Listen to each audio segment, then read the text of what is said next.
Stop making greasy, bland oxtail. We're going to use strange bedfellow flavors and a surgical siphon to perfect this winter classic.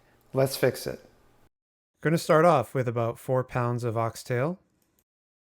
Oxtail is super flavorful, but it also has a lot of fat on it. So the first thing we're going to do is trim some off. This only solves part of the issue. I'm going to show you later how to precisely control the amount of fat. Next, we'll season with some salt.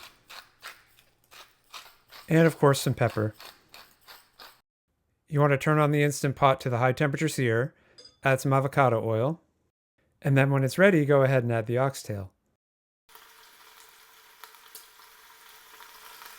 After a few minutes, flip the pieces over. A few minutes on the other side, and then remove them all from the Instant Pot. Now add the chopped onion. Sauté for a few minutes until they turn clear and start to get some brown edges.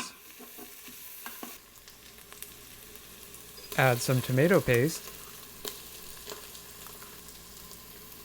oregano, and thyme. The tomato paste should build some umami flavor, and the herbs should add some warmth and structure. We're going to sauté these for a few minutes to build the flavor. Just be careful not to scorch the tomato paste. Next, we'll add our diced garlic and stir it in for just a couple of minutes.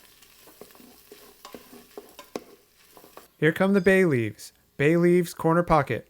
Can't even see them. Now deglaze using beef stock. After adding the liquid, use a wooden spoon to scrape all the flavorful brown bits off the bottom. When the deglazing is done, let's add some soy sauce and fish sauce. The soy and fish sauce will help build a deep umami flavor. A pleasant, savory flavor.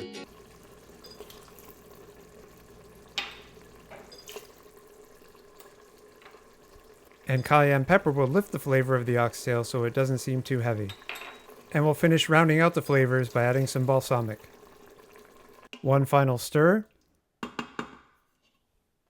And it's time to put the oxtail back in.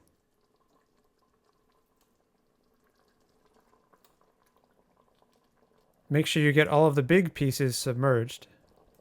Add the russet potato and the carrots. You take this home, throw it in a pot, add some broth, a potato. Baby, you got a stew going. Then attach the lid and program for 45 minutes high pressure. This is my favorite part, when the pressure cooker finally seals. So after 45 minutes of pressure cooking, you're supposed to do a natural release for 20 minutes, which means you just let it sit there for another 20 minutes. When it's time to manually release the pressure, I have a hack that will protect your cabinets and your ceiling. What you do is you take a paper towel and you hold it right over the steam. And this will catch any droplets of moisture that make their way through. Just be careful because the steam, of course, is very hot. You don't want to burn your fingers, and you may have to juggle the paper towel a little just to keep your hands free from the steam. If you can see all this moisture right here, that could have been on the ceiling, but I prevented that using this paper towel. A simple hack. It's time to deal with the broth. I'm going to remove all of the big chunks, and we're going to put the potatoes in one bowl, the small bowl, and then everything else in the big bowl.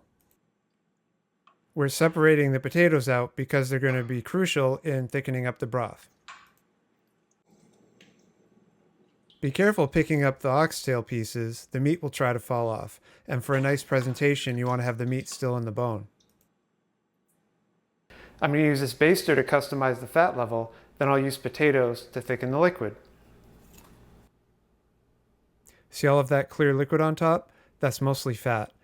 I like to remove about half of the fatty liquid so the stew doesn't taste too heavy and greasy.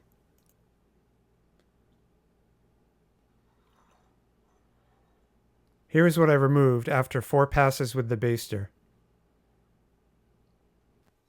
Time to thicken the liquid. I'm going to mash these potatoes up into a nice smooth paste.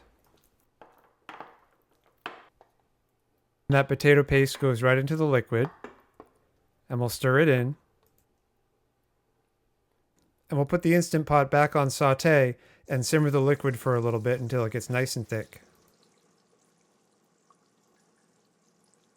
Here is a visual to show you the thickening power of the potato. I made a little ramp using a plate. So broth before potato is on the left, broth after potato is on the right. Which one would you rather have in a stew?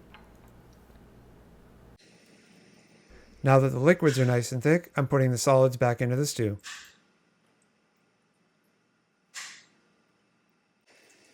A final stir and the oxtail stew is ready to serve. If you've been enjoying this video, please hit that like and subscribe button so you don't miss any future fixes.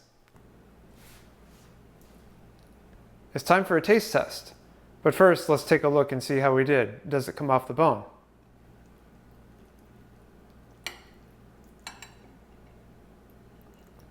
Oh, that looks really nice.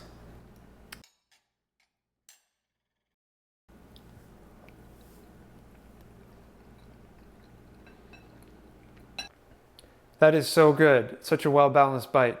It tastes like it's been simmering for 3 or 4 days, but it's only been an hour in the Instant Pot. I like to serve this with my Brazilian cheese bread. It's the perfect complement, and it's great for sopping up all that liquid.